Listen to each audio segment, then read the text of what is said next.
The illustrious Jabba bids you welcome. I'm going to regret this. I'm Pete Mitchell. He's Peyton Jones. And this is the Church Planter Podcast, brought to you by Church Planter Magazine.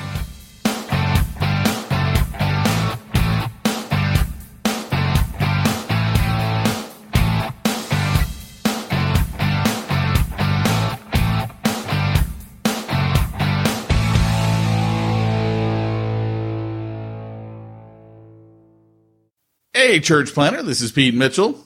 And it's Peyton Jones. We're back, baby. And you are listening to the Church Planter Podcast with Smack Talk by Pete and Peyton. Brought to you by. Ooh, actually, thanks for bringing that up. Our sponsor has been revived from the dead. That's rad. We lied to them and brought them back into the fold. No, I'm just kidding. We didn't lie to them. We didn't lie at all. No. But I suppose now is the time where we actually read their commercial. I'm going to read their commercial because they sent it to me. They said, I have it. No, but you do it. Did they copy you on it? If they copied you on it, you should do it. Okay. Well, they did copy on that, but I think you should do it because I learned long ago from my brother who, he had this thing he did with his wife where when he didn't want to do something, he really wanted her to do it. He'd tell her how good she was at it. So I'll never forget. I'm in his kitchen visiting he and his wife, and he's like, "Babe, you make the best Tang." Remember Tang, the drink? He would take, my brother's a quirky guy. He's so funny. And he would want her to make him a thermos of Tang to go to work every day. He wasn't an astronaut. He was in the military, though. So he'd be like, "Babe, you make the best Tang. No one makes Tang." And she's like, "Stop it, Trey. Stop it." And I'm like, what am I missing? Tang. How hard is it to make Tang? Like, that's not difficult. I know. So Pete, you read these commercials so good. Like, nobody reads these like you, man. I think you should read the advertisement, just personally, just because you do so good. That's it, man. Game over, man. It's game over. It's as easy as making Tang. That's all I'm saying. When I have a large project at home, sometimes it makes sense to do it myself. At other times, I actually save money in the long term hiring someone, and maybe more importantly, I'm able to focus on more of my personal mission and goals. Then I end up with much better solutions in all areas in the end. It's really not that different with church planning. Church planners who focus on building their core team, reaching their city, and partnering with portability experts like Portable Church Industries hit the ground running and thrive. Regardless of budget, Portable Church takes a holistic approach to stewardship, creating balanced solutions that value all of your church's resources. They help keep the big picture in mind when making short-term decisions and keep your team focused on more important parts of ministry. If you're thinking about launching in the next 6 to 36 months, we encourage you to check them out at portablechurch.com. That was amazing. Should I read the other one? I think what you ought to do is I really hope you were like recording that video because I could just imagine how I looked as I was reading that. You know that one picture you have that goes, it used to go out on your marketing stuff, and I tell you, dude, you got such the shark smile right there. You had that look. Yeah, I remember you saying it had the shark smile, but I don't remember what the picture was. Yeah, it was just you grinning like the Cheshire Cat, man, at the camera. I think the best picture I have on my website is the one with me and Kathy Ireland, and right underneath the picture it says, "This is me with Kathy Ireland. She's not a client, but if you had a picture of you and Kathy Ireland, you'd have it on your website too." Exactly. I remember that. It was fantastic. What's funny to me, man, I do whatever makes me laugh. I care not what the public thinks at large. Hey, so I have that thing. So I've just been on like a flying odyssey. I have flown and ridden on trains and buses. No joke, dude. It was planes, trains, automobiles. My good friend passed away, as I shared on the last podcast. I had to go from Los Angeles to London. Then, after the funeral, I had to be in Atlanta for Sin Network champion training, which was just freaking awesome. But I had to take a plane from Cardiff, Wales to Amsterdam to Atlanta. Then a couple days later, hop back on the plane from Atlanta to Amsterdam, back to Cardiff, Wales. And then, never mind all the trains and buses I got to take in between all this stuff, right? Then I got to get on back on a plane from London. So, normally I meet famous people when I fly, right? Yeah. And always. Yeah, if I actually talk to people, I might meet one or two as well, but I seek to not acknowledge people. I just always see him. I'm always like, hey, there's a famous dude, always bump in. And especially like LA to London. Hey, I was looking at Kirk Overstreet's pictures on Facebook. He went to Disneyland recently, and there's his brother who is Badger in Breaking Bad. And all I can think of is, there's Badger, man. There's Badger. Hey, that dude's mega talented. He did some stuff at Don Overstreet's funeral. Oh, did he? He sang on a ukulele, and man, was he talented. But here's a funny thing, is that I made one of those embarrassing calls in life. You're like, there's a famous dude, I gotta say something. And it was this African American guy. He was on there, and he walks down the aisle and he looks at me, and I do a double take. Who's walking behind you, man? Who is that? That's Bo Moffitt, who just walked into my office. That's all right. You're on the podcast. On, Bo? Hey, welcome, friend. Hey, welcome to the magical world of I want to podcasting. be on it so bad. When Pete dies, you can have his slot. Hey, and that could be at any moment, man. Any moment. Hey, don't joke about such things. It's death, my friend. But I'm always packing, baby. I'm always packing. you never know when it's going to hit. But I got to tell you the story, though. This guy, so I do that. He walks down the aisle, and I look at him, like you just kind of glance up, and he keeps walking past me, and all of a sudden it hits me. That's the dude from Bubba Hotep. Remember the African-American guy in Bubba Hotep? I don't even know what you're talking about. Dude, Bubba Hotep? Never seen that? What is that? That's the movie about Elvis in the rest home. When the mummy from the Smithsonian Institute accidentally falls off the train into the stream bed, floats down the stream right next to the Sunshine Home, where Elvis has secretly been hiding out. He's got a bad hip, and he's got to take his meds, but he's kind of half senile, but he's Elvis. And it's Bruce Campbell from The Evil Dead. Okay, I know Bruce Campbell. Right. So there's an African-American guy that is in the bed next to him, and they get to talking one day, and he says, well, I'm John F. Because he goes, I'm Elvis. And they always treat him like he's an Elvis impersonator. He's like, no, I'm really Elvis. He starts finally telling people the truth. And so the guy in the bed next to him, an African-American guy, is JFK.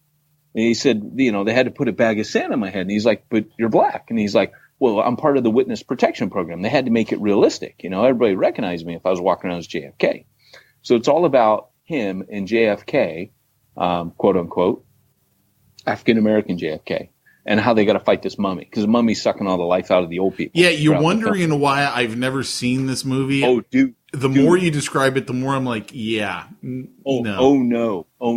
Like, Bubba Hotep is one of the best films ever made. It's right up there with Time Bandits. Don't mock me. And it is in the same category, but it's freaking awesome. I'm not kidding you. I got a bad feeling about this.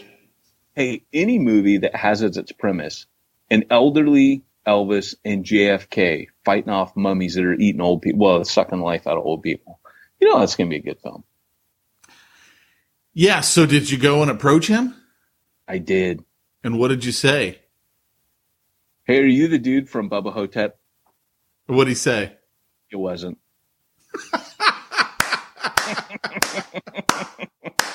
And he had this full-on African accent. He thought it was the best thing in the world. He's laughing, his wife's laughing, everybody's laughing at me. It was kind of embarrassing. And then when we're off in the plane, it didn't matter where I saw him. If I saw him near the Uber pickup line, if I saw him in baggage claim, he's like, hi. He's waving at me, and it just relived my shame and embarrassment. But that's the best story ever. You finally just missed Just missed. I did, but I have a talent for finding famous people. You do. You've got an amazing talent for that. I do. I just. What's funny is when I see famous people, usually the first thought that goes through my head is, yeah, I don't really care. You're not famous enough for me. And I'm like, whatever. I could be next to any man. Dude, man, I'm telling you, that was a defining moment in my life. People who have not heard that episode of the podcast have no idea what you're talking about. But hey, that was a game changer. That story. I've shared that story so many times with people because really? I got nervous when Francis Chan came on the podcast. I wasn't nervous with Philip Yancey. I mean, we made him mad, but Francis Chan.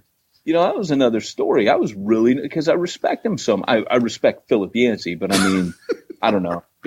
I was in a mood. I don't know. But with Francis Chan, it was like, I was nervous. And Pete told this story. Tell your story, man. You're like, you go, I'm not nervous with anyone, man. I could pee next to any man. Well, okay. So one of my jobs in a former life is I worked as a benefits manager for a video game company.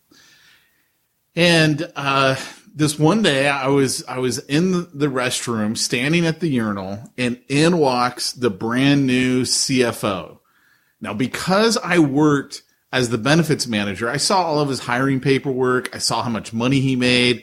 I saw what the bonus agreement was, what he was going to get for bonuses. It was a lot. And I mean, I'm probably 24 years old, 23 years old, something like that. And he walks to the urinal right next to me, and I froze. I could not pee because I'm like, I'm standing next to the CFO. I was like freaking out internally. So then you do the whole little fake, hey, shake, shake, shake, zip, and wash the hands and leave because I was too nervous. And so was it like that scene on Along Came Polly when he's in the restroom and one of the Baldwin brothers, Alec Baldwin's in there? No, I don't remember. He's touching his earlobe.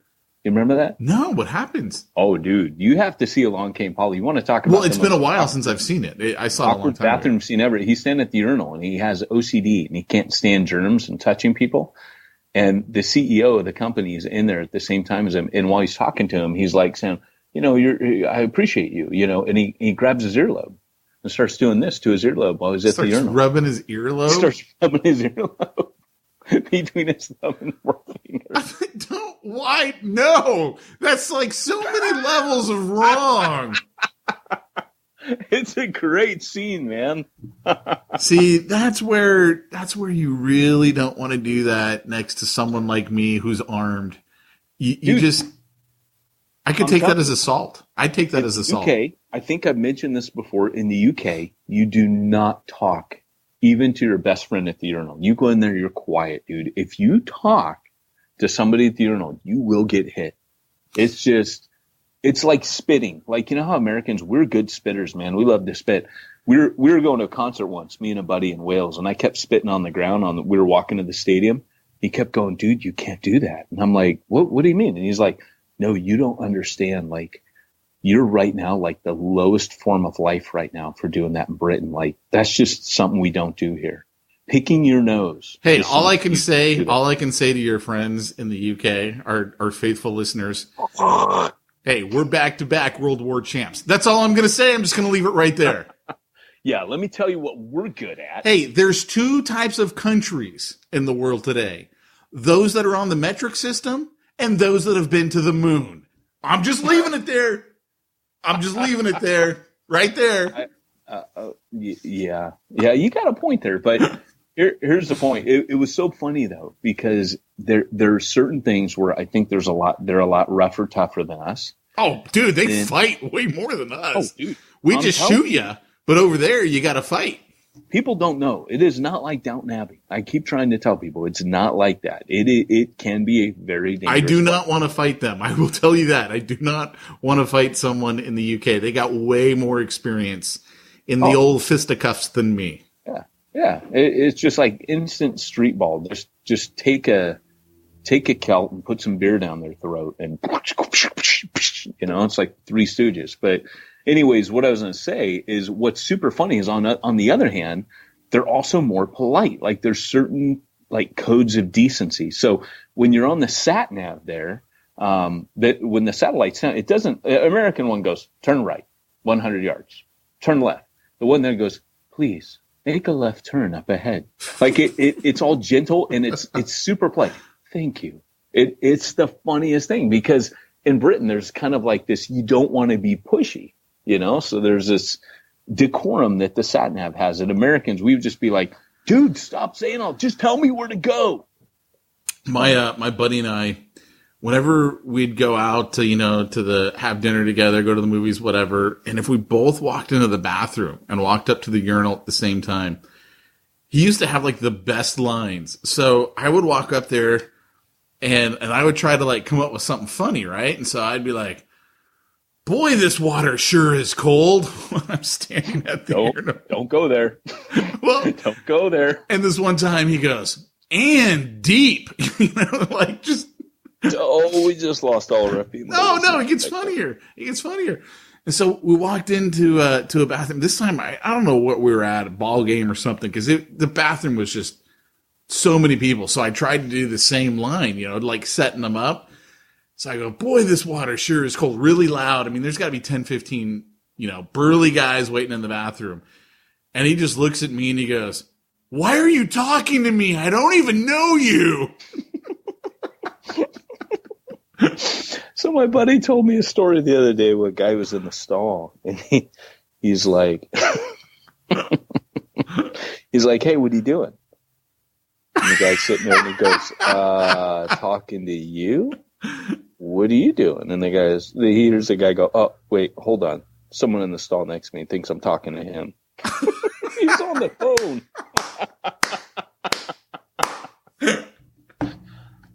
Oh my gosh. Well, there's your bathroom humor. See, folks, this is what happens when Peyton goes away on vacation and takes a week off from the podcast. It's all downhill. The podcast goes south very quickly. We didn't even tell everybody what kind of goodness they were going to get on this episode. What is today's topic? Today's topic, my good fellow, is about how you run effectively a small group discussion during your Sunday meeting. Step 1, by reaching the unreached. Well, Step 2, talk about it. No, that's actually, I talk about that in Church Zero. Cha-ching! Still got one in there.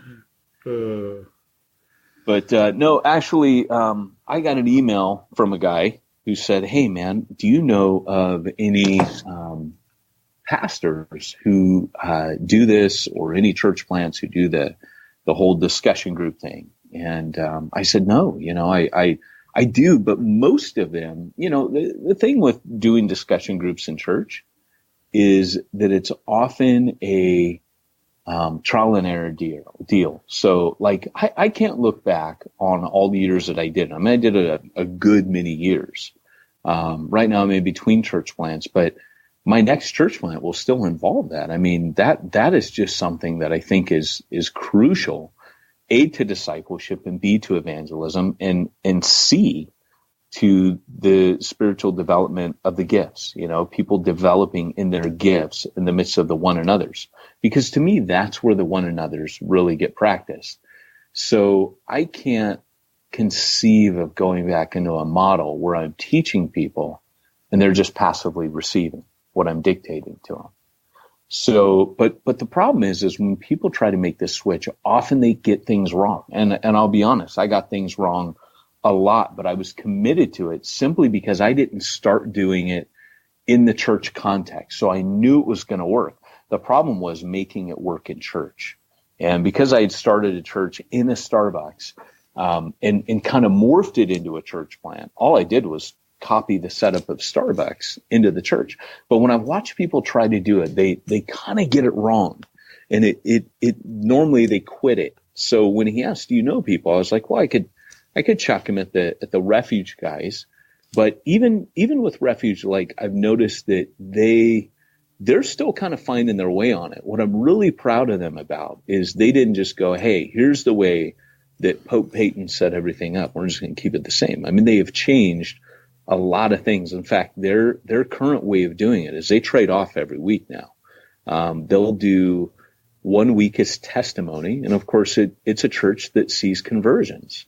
And so that's always very exciting. So they're like, look, we think testimonies are valid, which also is in church teaching. And then they see discussion group.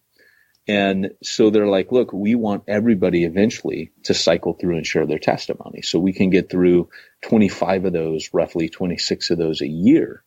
And so, it works, but I want to talk today about just pointers, tips, things that people may not realize, things that are roadblocks, things that have been breakthroughs for us. And I'm going to try to do this heavily jet lag, Pete. Say that again. Sorry. What was, first off, what was that? Great Scott, it's time for this week's topic. Let's get down to the nitty-gritty. And so we shall. So here's the deal. One of the things that's really interesting, I've been doing a lot of reading on John Wesley recently. In fact, unfortunately, I inherited a bunch of killer cracking Methodist books from the early 1900s. So sad to say I got them from my friend, but they're amazing books, and a lot of them are out of print and very rare. They were kind of like his prize books he never parted with. Almost all of his other books he got rid of. But what I'm learning about Wesley was that he did some really cool things when he designed a church. For example, if he designed a church, he would often, I don't know if you've ever seen these before, but he had flip pews, so that when you had a pew, picture a pew now in an L shape, that it would flip back so it could face the pew behind it. Have you ever heard of that before? I have not heard of it, and it sounds like a church that would make me very uncomfortable. Absolutely. But it's where the statement comes from, flipping pews. And as it says in parts of the Bible, and to this day, this is why it is said, flipping pews. I've never heard of the statement, flipping pews.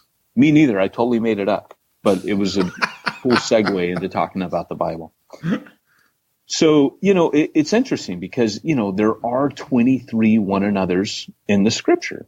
And I'll always kind of make the point that, hey, when do we have time for those to happen, right? We don't unless we make church interactive. The kind of the cool thing about Refuge, why I think that they get away with not having to do the groups every week is because they are so social, because they start every service off by eating a meal together. And so they're sitting around tables. So the first thing that I would say, and by the way, this is for you, Jordan, you wrote me this week and asked to chat about this. So, Jared, this is actually what, you've henceforth been, or before this, you've been called Jared. Men have called you Jared, but henceforth I call you Jordan. So that's a Jesus move right there. But basically the idea is that, we don't really have a time to do that. I mean, we don't really pray together, as a church. Maybe one guy prays and everyone else goes, yeah, amen, amen. And there's so many things because of the structure of our service, we never ever get to practice so much of what was a part of the essential New Testament Christian way of life or Christian community together. So, I'm always on that quest. You guys know, maybe a month, maybe 6 weeks ago, I did something on what would a liturgy be if we did some kind of breaking up the worship part. We're talking about the teaching part right now, but what does it mean? So Wesley had this idea that if you flip the pews back, then people could form small groups really easily in their meetings. And I think that's super, super crucial. Now, if you have a church that starts off this way, so if you're church planning and you do this like early on, it's very easy and it sticks and people get it. It's small, it's intimate. But if you have a bigger church or an established church and you try to do this, people resist it. People will hang back. They won't want to be involved. They'll say, "Oh, I don't like that," right? Because like you pointed out, Pete, here we are. You're like, man, that would make me so uncomfortable. And yet you were in a church that had discussion groups. So first off, let me just kind of, and I was very uncomfortable every single week because it's so not me. Right. Absolutely.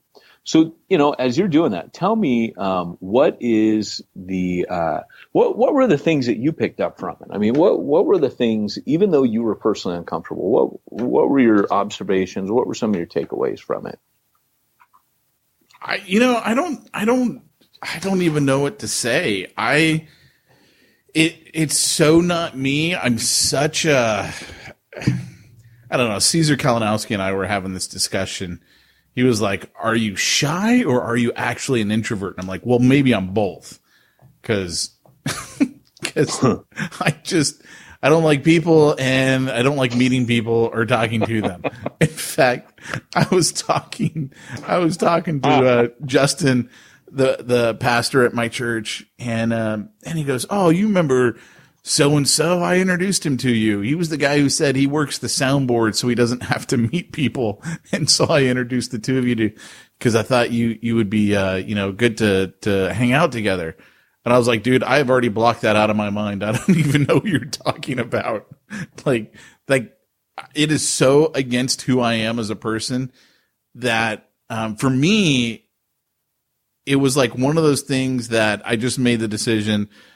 I got to go through this because this is important to other people. Like it's not for me, right? Like I think this is one of those things that everyone's got to get through their head. Church isn't about you, right? I mean, it's not about you. And we go in there and we're like, well, I don't like this music, or I don't like that pastor, or I don't like this. And it's like, we're trying to find. This church needs air conditioning. Don't. Well, dude, let me tell you, that's just a basic human need in the world today. And the irony is, I totally agree with you, but I was the pastor, so I couldn't leave. You already left. You left long before I left. That's always my backup. You left. You left. But so I mean, I already had the mindset that it's not about me. Like it's not about me. And it's easy when you go to a church like Refuge Long Beach and you see who's showing up week after week, and these are not the white middle class people from Long Beach. It is the down and outers. It is the homeless. When you're like plugging your nose, standing next to people, it's like, dude, that's who's coming to this church. So for me, it was really easy to have the mindset, it's not about me. And even though this makes me highly uncomfortable, like talking to people, I think you even like wanted me to lead one of the small groups. I was like, dude, I can't do it, man. It's just, I don't feel like I got enough Bible knowledge or whatever. I could at least go, look, I will be there. I will be in the small group. It's just, it was uncomfortable for me. I'd made the decision. I'm going to do it no matter what. Right. And it doesn't matter that it's not my thing. It matters that it's for other people, not for me. I'm already saved. It's for the others who aren't saved. Yeah. Yeah. No, I think that's good, man. And, you can see the benefits of it all around you too. Like, I think when you're an introvert, I think you're right. It's kind of something that you did that kind of was making a sacrifice, a personal sacrifice for your own preferences. And I always think mission does that. I think that's what apostolic leaders are good at, is kind of bringing different people with different preferences and beliefs together around the central core thrust of mission. And I think that that's something that, and you constantly give that vision. I mean, I constantly give that, hey, it's not for you. Exactly what you said. We're not planning this church for you. Understand that. You're here to reach them. And that's very apostolic. The shepherd come in and say, oh, no. The prophet would be like, no, we're here to hear from God. The teacher would be like, no, we're here to learn the word. The evangelist would be like, we're here to save them all. Everyone's got their, and the apostle, of course, is, no, I'm here to mobilize you to reach lost people. I want to awaken your gifts. And so each one of them has this very different thrust. It's funny, I was thinking about this. This is actually going into my next book. Cha-ching. But, I was breaking down these 5 roles that really each one of them wants you to experience God, right? But the apostle wants you to experience God through mission. because I experience God on mission. If I'm far away from God and I go on mission, boom, the Holy Spirit's just pouring out of me, right? The prophet says, I want you to experience God through the supernatural. I want you to be a little uncomfortable and feel a little bit, maybe even tinged with fear because God's in the house. I want you to experience God in that way, spiritually, deeply spiritually, and sometimes even supernaturally. The evangelist wants you to experience God through the gospel, whether you're telling it or receiving it again. That's why when you're listening to the gospel preached, you're happy as a Christian. Even though you've heard it a million times, you're experiencing God through the gospel. The shepherd wants you to experience God through other people. So through one another, through community. And of course, that's where Jesus promised, I'm there in your midst when 2 or 3 are gathered. And lastly, the teacher wants you to experience God through the word. And as you grow deeper and deeper in your understanding of the word, you grow deeper and deeper into your experience of God, at least the capacity to experience God. So each one of these roles, and this is a big tangent, forgive me, but this is just one of the things I'm geeking out on right now in writing. But you guys can have that as a taster to the next book. Cha-ching! So, but here's the deal, as you're looking at that, I do think that it's important for people to know that, look, we're going on mission. And so you might be an introvert and this might be really uncomfortable. And I remember you at one point, it was after we had met with Rick Warren, you had come to the point where you were like, you loved what he said about small groups, where you were like, man, I don't got to lead one, but I could host one. If you're an introvert, you could be like, I'll host it. I think introverts in those groups, because what we do is we have like a little coffee table. And so we went to IKEA and we bought little coffee tables. And the little tables, they're rad. They're like $10. So we bought 8 of them. Like, you want to change the life of your church? 10 to 12 people. That's good group dynamics sitting around a coffee table. The little teeny, I think they're called LACK, L-A-C-K, and $10. And you build them. Take you like 2 hours to build all 8 of them. And you sit around those. And then we bought the trays that they sell at IKEA. And we would just have like a paper plate or whatever, with cool cakes and coffee and tea. And so when the last song of worship was played, if we did the discussion at the end, then we would bring out that tray. And, if you were an introvert, I could see you going up and being the guy to go get that stuff. You know what I'm saying? Like, then you're just kind of serving people. You don't have to say a bunch. You just serve. And if the Lord put something on your heart, and I mean, I'm sure, Pete, you never just kept your mouth shut, the entire, few years that you were there. I'm sure there were times you felt kind of compelled to speak, right? And interact. I'm sure I did. I mean, it was a weird thing for me. Like, one, I didn't want to, because I grew up in the church, grew up going to Christian schools. Dad was a pastor. You've got a lot of that basic biblical knowledge that people in that environment don't have. So I was always, aware of that and wanted to be careful that I wasn't putting the God smack down on people, right?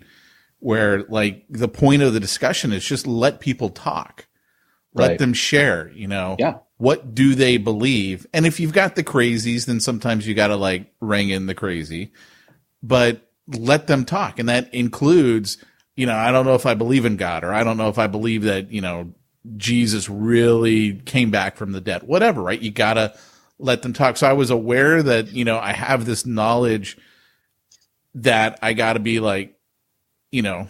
careful of how I approach things, and that I'm not just, that I'm not busting a prophet move, right? Where the prophet's going to be like, let me put the God smack down.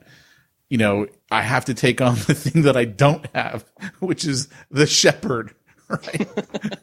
No one's ever going to accuse Pete of being a shepherd. That's a faux show, because that's the environment of that. And I think for me too, it was part of the reason why I was uncomfortable leading it. One, because I'm not good at meeting people. It's just not my thing in a group environment. I can go up and meet individuals one-on-one. It's not a big deal. But in a group environment, I'm the wallflower, right? I go to the party. I'm the guy sitting at the wall going, okay, can I leave now? Have I done my duty here? Can I take off, whatever. So I think that was like the bigger hurdle for me and why I couldn't lead a group. It's like, I'm not good at like meeting people and being like, hey dude, hey, homeless man number one, what are your thoughts? Like, it was so not me. Yeah. Yeah, no. And as you do this, I think you bring up a really good point. It's really important to train people. So I'm going to head into that in just a second. Train people how to run these and how to do them. Like you said, you rein in the crazy. There is a really good way, but also too, like for an introvert, like I would tell our people, like, hey, no one has to participate. Like, well, you're never going to pressure somebody to be, to participate. The group leader can carry it by asking stimulating questions. And I'll get into that with the training, but the reality is people should feel the right to just sit there. There's nothing wrong with that. And if the same person just sits there, I don't, because like you can tell when it's just somebody who's just an introvert and shy versus someone who's ticked off, and angry. Like that's a group killer right there, but you're not going to have that with someone who's just an introvert. So that's okay. Also too, I would tell them, this is what I was going to say. I would tell them, just pray. If you can just sit there and not open your mouth, but if you'd be praying for this group right now and be doing some spiritual warfare and spiritual battle, I'm one of those guys that's just kind of charismatic enough to be a little crazy to think that maybe God's real. And like when we pray, it actually matters and maybe stuff happens. So I tell our people, hey, pray.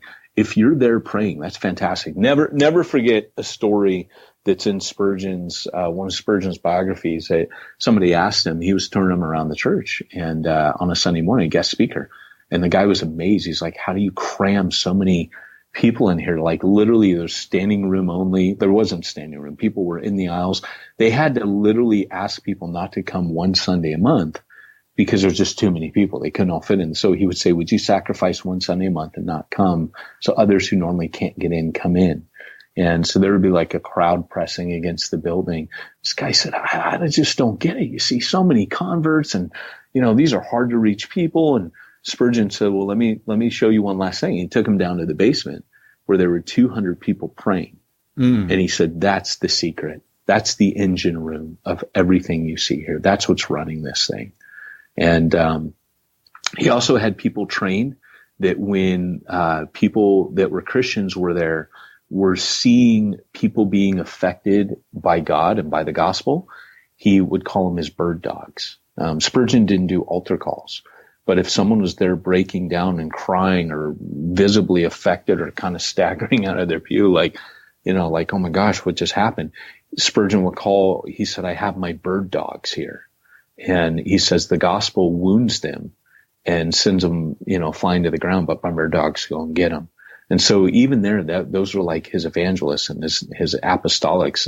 There were people that just had that gift and they would just bring them to Christ. They would finish the gospel work. And so I think that small groups, it gives that opportunity for the average believer to be on mission, really. And that's what excites me apostolically, is that I'm seeing people who literally are able to be on mission on a Sunday service, because quite frankly, I just don't think it works if you're trying to be on mission some other time, but what you do when you're together doesn't have mission hardwired into it. I think that every time we meet, we need to have something of the apostolic, the prophetic, the evangelist, the shepherd, and the teacher hardwired into it, because that's what the ministry of Jesus actually looks like.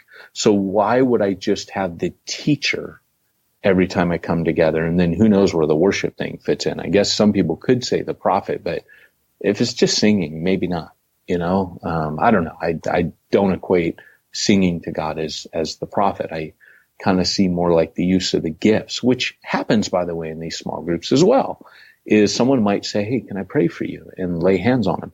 Healing can be done in small groups. Prophetic words can be given in small groups. You can exercise. If you go to Romans 12 and 1 Corinthians 12 And look at the gift of giving. Someone could be going through a hard time. I can't tell you how many times in a small group somebody shared something and somebody reaches in their pocket and hands them $100 afterwards privately. These are just. Well, why didn't you ever tell me about those small groups? I was going through it back then. I kept hoping and holding out. I heard you say that one, but it never happened. It's because you didn't have enough faith, Pete. By the way, if you're new to the podcast, we do not believe in faith teaching. That is literally just a bad joke, like all of our other jokes. So here's the deal, though. When it comes to training... Wait. Could you, shut up and give us some money? So when it comes to training, that's the core. I mean, that is really the key, I think. Because when you're dealing with small groups, it's hinged on the leader. So again, you need one leader. The leader needs to be very skilled in asking searching questions, what we call follow-up questions, something I learned from Mac Lake, which is kind of, here's the deal. Like you can be in a small group, and Mac Lake just brought this up. I was with him last week, and guy's a just stinking genius when it comes to asking questions. In fact, he pretty much spent a whole day teaching us how to do that. And one of the things that Mac brought up is he said, look, he goes, you've been in discussion groups, home Bible studies, where someone asks a question. It's right out of the Bible study. It's in the curriculum, and he lets everybody answer. And then he goes, cool. And then he just moves right on and asks the next question. And what Mac has kind of trained church planning trainers to do anyways is to ask follow-up questions. Like let's say you say something like, I'm not very good at that. Then you could ask a follow-up question, and this is a lot deeper. I mean, I would love to do a podcast on asking good follow-up questions, just from what Mac Lake taught me. But the reality is that you can ask questions like, well, why do you think, or think of a time. You can ask them for a story. There's a bunch of different things. You could say, well, what would you need to do to get, if where would you say you're at on a scale 1 to 5? And then they think about it and they go 4. Well, why would you say that? And so there's a lot of cool ways you can go, but I think we need to train our people to ask good questions. I think we need to train them for proper group etiquette, and not just so that they know as group leaders, but I think they need to know, how to teach others proper group etiquette. So if you have somebody who is a blabbermouth the whole time, I won't mention names like Peyton Jones or anything, you have to be able to take that person aside and say, hey, brother, look, just even in the group, say, hey, you don't have to confront people. You just say, hey, you know what? I appreciate you wanting to participate. Let's give someone else a chance to answer. I want to hear from some of you guys that have been a little more quiet, like Pete. No, I'm teasing, but you just, there's a way to gently do that. You got to kind of train people. And then if they don't get it, then you have to take them aside, one-on-one and very gently, because you don't want to tamp anyone's zeal down. You want to say, hey, I'm so blessed you're in this group and you love this. And you just don't do it heavily. You just say, hey, look, you could even tell those people, hey, I would love to teach you to do what I do for leading a small group. Let me share with you some things that make this good. And I can see you're really geared up. Maybe one day you'd be a small group leader on this, but let me kind of teach you what we do and why we do it. And that's a very disarming way to help kind of correct somebody and bring them onto your team. It's very diplomatic. You don't have to, hey, you talk too much and I need to tell you off for that. No, that brother means well. He's excited. You don't want to tamp people down in their excitement. So, a lot of training goes into it.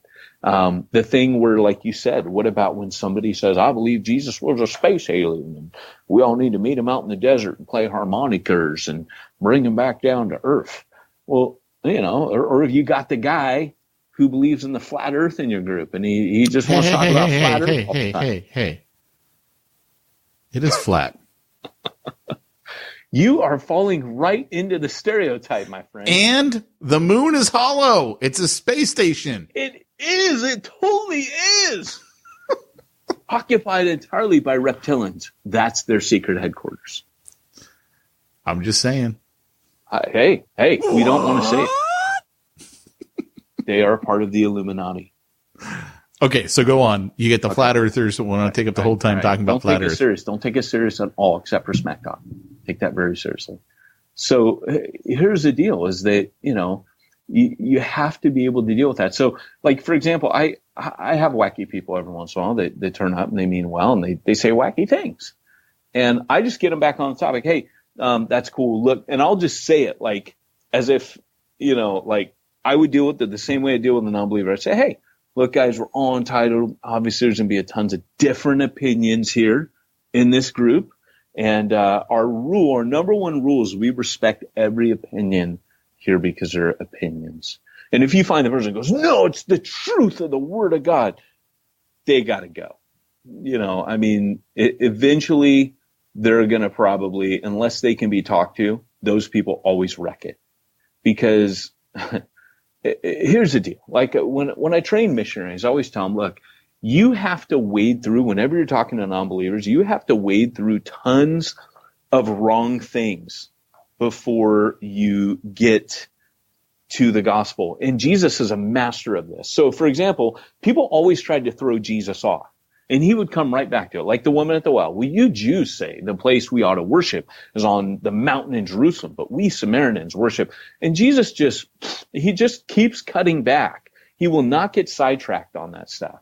She kept bringing up, and it's kind of a defense mechanism. Sometimes when you get a little bit too close for home for people, they'll throw up smoke screens. Or what about aliens? What about evolution?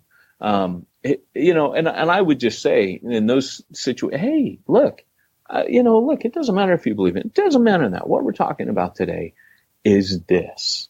And we just want to stick to this topic. Boom, boom, boom. And so I just kind of redirect people. And if it's a wacky view that I'm worried that somebody's going to equate all Christians believe this, like all Christians vote for Trump, all Christians believe the earth is flat, all Christians, and it's something where like, I just know this is going to be a stumbling block for the gospel. I talked to my neighbor today, and my daughter was dressing as Michelle Obama because she wanted to pick someone from history. She had this thing called wax musing, and she had to dress as a woman from American history, and she wanted to be Michelle Obama. Now, if you know my daughter, I think it's because she wanted to wear a fancy outfit. She didn't want like a Quaker outfit. She wanted like a nice, really cool thing from like whatever shop my wife shops at. So she got that, right? She got to be Michelle Obama. And the funny thing is my daughter's African American. And, all I can picture, I was telling my neighbor, she said, will they be pictures on Facebook? And I said, yes, there will. And all I could think of is the comments that were, Michelle Obama from Christian people. And which is crazy because in the African American circles, they would be like, no, she could totally be a Christian. You know what I'm saying? Whereas in the white circles, it's no, it must be Donald Trump as a Christian. I'm not saying all white people. I don't want to label that. You and I don't think that. Bo does right here sitting next to me, but I'm just teasing.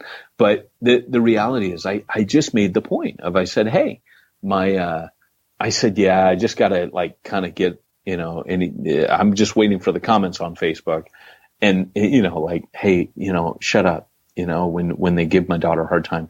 And she goes, I don't understand how anyone who believes in God would think Trump is a Christian. And so it was really kind of a great segue into a deeper gospel conversation. And so my point is that even that kind of stuff, like imagine if that had come up in a small group, that would have been a wonderful topic. But of course it's fraught with landmines. So you just got to kind of know your group, because you might have someone there who's like, Trump is the best. And then you might have someone in there who's like, dude, I'm so embarrassed to even be associated, And so you're going to have on these different topics, you're going to have sometimes people are like the drunk uncle at the party and you're like, oh, it's embarrassing. You're like, you're part of my family, but you're kind of embarrassing me right now. And so at the end of the day, it's training, and you have to take your people away.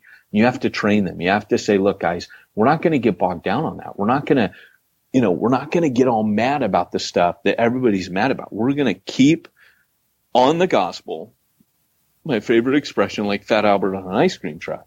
We are not going to move off the gospel. You just study Jesus at the well with the woman, the Samaritan woman, for just an amazing lesson in how to just dodge all the peripherals and just keep on this central issue. Where are you at with God? And you don't have to like directly do that with people. I would say this as well. Your questions need to be pre-written. I would usually say only have 2, maximum 3. Having too few will make for a very short group that's kind of boring. Having them, too many, you'll never get anywhere. And your question, you should tell your leaders up front, these are the 2 questions. This is where I'm going. This is what the message is about. This is where I want you to end up. And you'll get there in a different way because different groups are different. Different people are going to take it different directions. But this is where I want you to end, right? This is how the questions were strategically crafted. So you need to learn how to make a good question. And one of the ways to make a good question, I just learned this from Mac, was, I just do it intuitively, but Mac had a cool little formula where he said, what are the mistakes that people make? What are the assumptions that people make? What are the opinions of people? What are the lies people believe? You could draw your questions from all that. And in a well-crafted question, for me, might sound something like, let's say I were preaching to unbelievers and I wanted to get to the heart of God's love for them. I would ask them a very searching question, such as, if God could say one thing to you today, let's say maybe I start off by saying, if God were real, what do you think he would think of you? I might ask, if God could say one thing to you, or if you could say one thing to God, what would it be? If you could ask one thing, there's so many cool questions that you could ask. I'm just pulling these out of, these aren't based on a message. It's just, these are the kinds of questions that get to the heart. That's actually an interesting thing that you brought up, because you and I discussed this before, but when you were leading that in church, and this is something that I think the leaders need to be careful of, you had really bad questions. Because the questions, and I remember us talking about it, you're like, you're right, I need someone else to come up with the questions.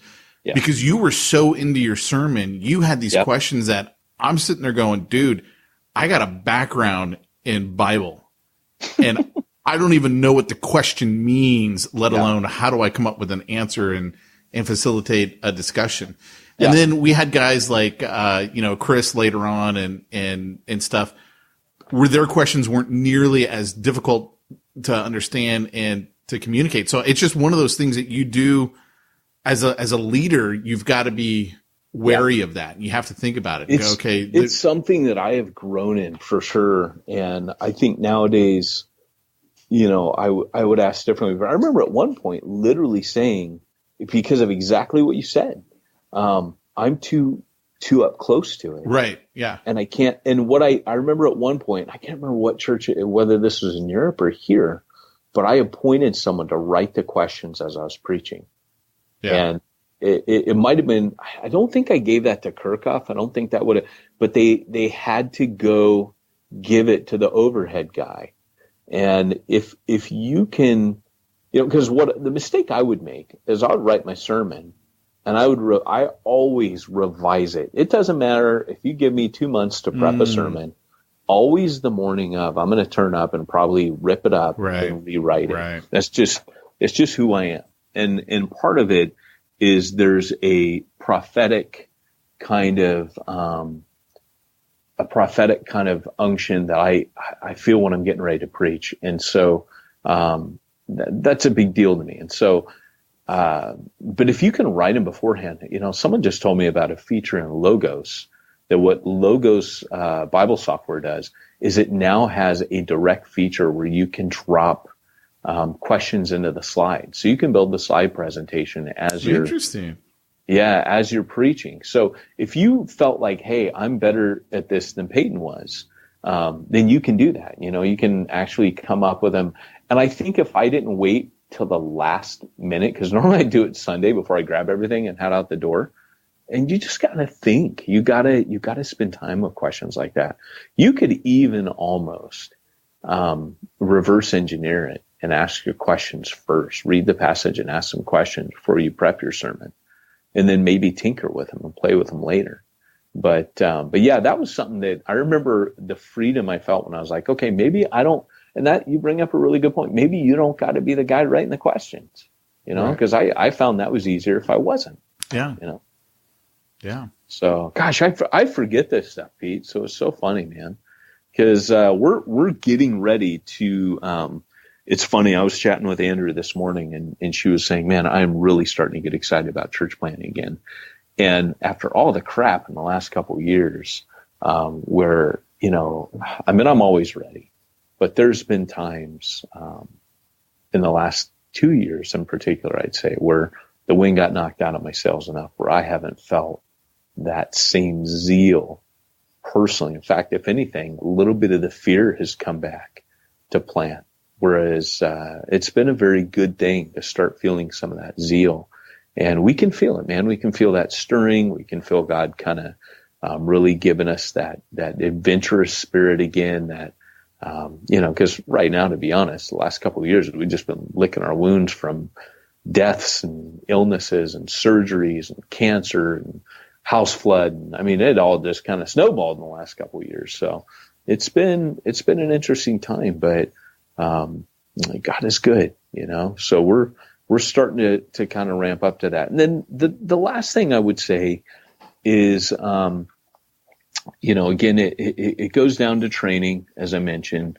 So first off, structuring your church, make sure people are sitting in small groups. I told you, half circles, IKEA furniture, tables, make sure they have tea, coffee that's very welcoming. We've talked about questions, talked about training. You will find sometimes leaders who say, I don't like this, and they won't participate. Let me just kind of mention that we had a situation once upon a time where one of my leaders' wives wouldn't participate. And because she was a leader, I was like, hey, and could you, and it kind of became a thing where, I had to kind of take her aside and say, we're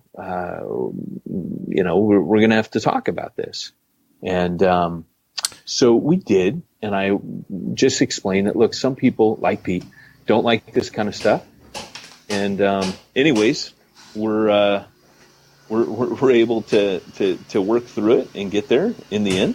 So it was fine. But anyways, hey, I don't want to take up too much time, but I do just want to say one of the things you'll have to constantly do is when you're going to do this, if you're going to make it work, you have to say constantly from the front why you do it. It's anything you do.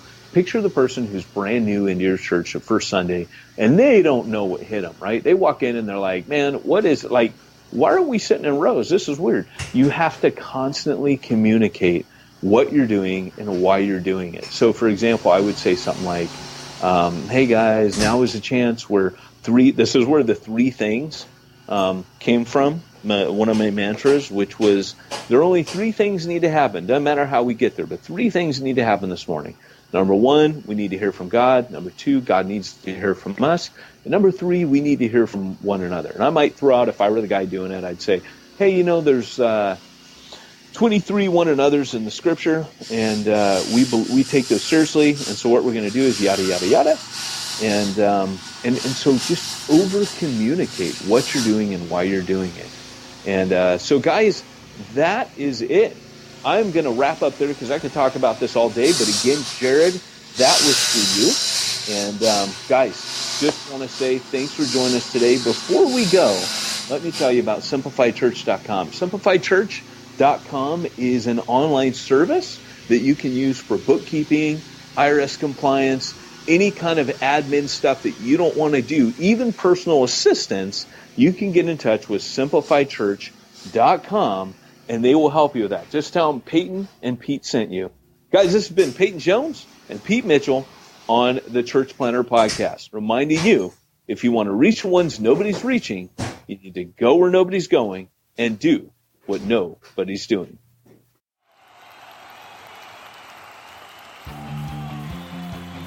Thanks for joining us for another weekly episode of the Church Planter Podcast with Pete Mitchell and Peyton Jones. We'd love to hear your comments on this episode of the Church Planter Podcast. Visit us online and let us know what you thought at churchplanterpodcast.com. If you subscribe to us via iTunes and have enjoyed the podcast, leave us a positive review. The more positive reviews we receive in iTunes, the more iTunes will promote us to other church planners who would benefit from this show. This podcast is brought to you by the Church Planter Magazine, which is available in the iTunes newsstand or online via churchplantermagazine.com.